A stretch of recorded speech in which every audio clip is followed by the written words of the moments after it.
Have you ever heard the expression, power doesn't change people, it just unmasks them? You have been an equal opportunity egotist. You have tried to screw both Trump and Clinton. Let's talk about Trump. You didn't really care about Dr. Page, did you? You wanted Trump, didn't you? And I'm trying to understand that you're investigating the Republican nominee for President of the United States. Okay? No. You've already finished with the Democratic nominee. Yeah, we Now were it's not the Republican nominee, and you got a FISA warrant that was a lie, and you say, well, it wasn't. You're head of the FBI. Didn't you check? Didn't you go, hey guys, this is this is a nominee for President of the United States. Let's sit down and talk about what's your evidence. You never did that? Senator, we were never investigating the candidate, the Republican candidate, Mr. Trump. This was about a surveillance warrant on someone who was no longer associated with the campaign. Oh, you just got his name out of the white pages. In a tense Senate Judiciary showdown, Senator John Kennedy unleashes a fiery line of questioning on former FBI Director James Comey, pressing him on the Clinton investigation, the Trump probe, and whether Comey's decisions tipped the scales of American politics. From book deals to FISA warrants, no topic is off limits, and the tension, off the charts. Senator Kennedy begins with a sharp jab.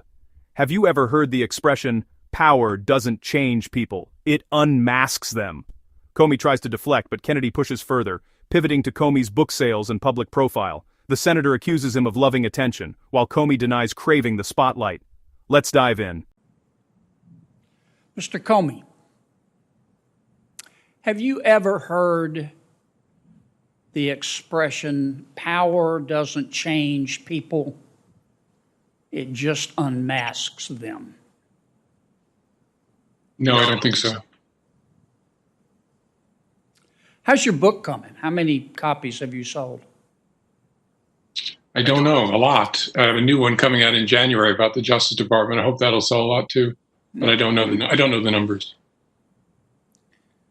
You enjoy attention, don't you, Mr. Comey? I do not. I enjoy attention from my family. I do not enjoy being recognized in public and my B-list celebrity fame, which I hope will go away very soon. Mm. Well, I'll give you this. You have been an equal opportunity egotist.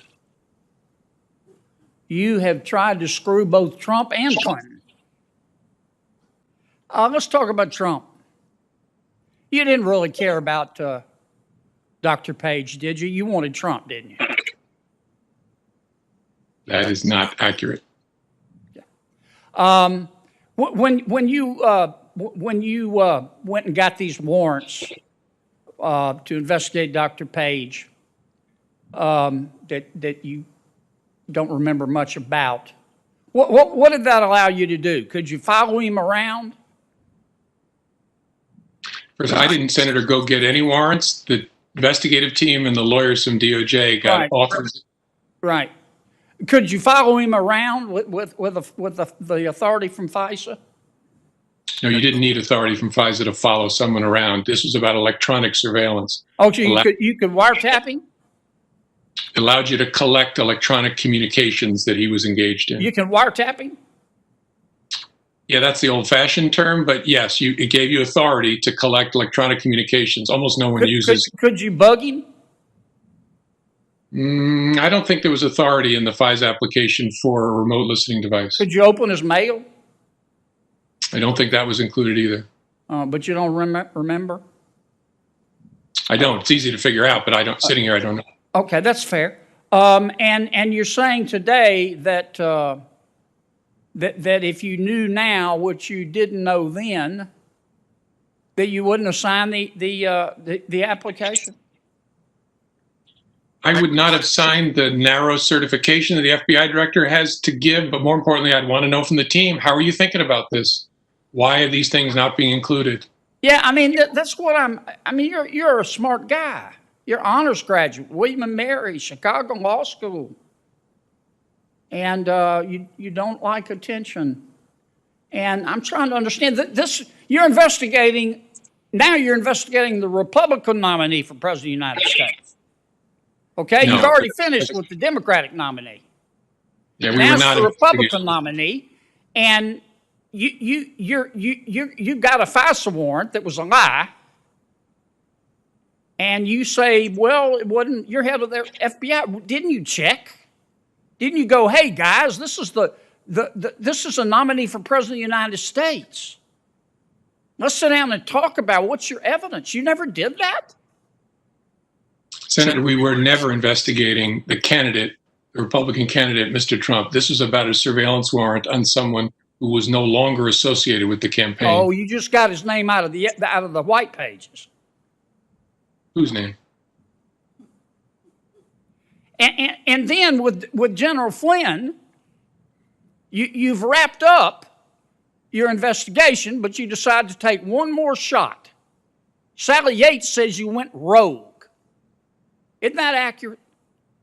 It is not accurate. Well, why would she say that? She sure didn't compliment you. I was sitting right here, bigger than Dallas. Listen to her. She said you went rogue. And so you're asking me what she meant by that?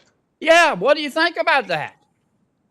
No, I think she was disappointed that I didn't coordinate the Flynn interview with her in advance, and I understood her concern about that. I think she understood my explanation afterwards as to why I used my authority, which I had, to do it without coordinating. But you don't like attention. I stand by my earlier answer. I love attention from my grandchildren and my children and my wife. The rest of it, I could let politicians have it. Can we agree that the FBI is the premier law enforcement agency in all of human history? I think so. At risk of offending DEA, I think so. Mr. Comey, if you'd chosen a different career, say a driving instructor, and you'd never pursued a career at the FBI, don't you think the FBI would be better off? I didn't pursue a career at the FBI. I was very happily teaching at Columbia when I was asked to become FBI director. That's enough. So we'll go to... As the dust settles from this tense Senate confrontation, one truth shines through. Senator John Kennedy came armed with facts, conviction, and a commitment to accountability, and James Comey came with excuses. Kennedy didn't rely on theatrics or political spin. His questioning was razor-sharp, rooted in common sense, and grounded in one simple principle: those who hold the most power must answer for how they use it. Comey, meanwhile, found himself cornered by his own contradictions, portraying himself as reluctant to seek attention, yet continuously at the center of controversy, interviews, book tours, and public narratives designed to justify his decisions, rather than accept responsibility for them. Kennedy exposed the heart of the issue: a press conference that never should have happened, an election shaken by last-minute announcements, a FISA warrant that never should have been signed, a DOJ bypass that even Sally Yates called rogue, and a former FBI director who still claims he'd change almost nothing. Comey's legacy isn't one of impartial justice, it's one of blurred lines, media spotlight, and decisions that fractured trust in the nation's most powerful law enforcement institution. His deflections and selective memory only reinforced what millions of Americans already believe. The FBI under Comey was guided less by duty and more by ego and political calculation. Kennedy, on the other hand, spoke not for a political party, but for Americans who expect honesty, transparency, and integrity from those tasked with protecting justice. He stood up, not just to question Comey, but to defend the principle that no one is above scrutiny, not even the man who once ran the FBI. In this hearing, Kennedy didn't merely challenge Comey, he dismantled the myth of a neutral arbiter and revealed a legacy shaped by personal ambition, inconsistency, and power misused. And when history looks back on this moment, it won't remember Comey's evasions, it will remember the senator who refused to let the truth slip quietly into the shadows. Senator Kennedy demanded accountability. James Comey dodged it.